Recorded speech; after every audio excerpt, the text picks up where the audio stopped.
நித்தமொரு வானம், பெருசு, கடைசி விவசாயி, என் குற்றமே தண்டனை மாதிரியான திரைப்படங்கள் ஒருவேளை மலையாளத்துல ரிலீஸ் ஆயிருந்தா தமிழ்நாட்டுல மிகப்பெரிய வெற்றி பெற்றிருக்குமோ? திரைக்கதையில எந்த ஒரு ஃபிளாஸுமே இல்லாம வெளிவந்த திரைப்படங்கள் தோல்வி அடைந்ததுக்கான காரணம் என்னன்னு மட்டக்களப்புல இருந்து மயூரன் கேட்டிருக்காங்க.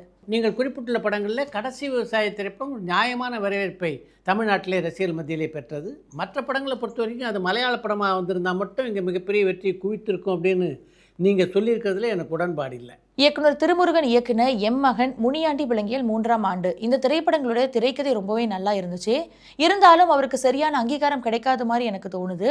இதை பத்தின உங்களுடைய கருத்து என்னன்னு சாத்தூர்ல இருந்து ரவிச்சந்திரன் கேட்டிருக்காங்க.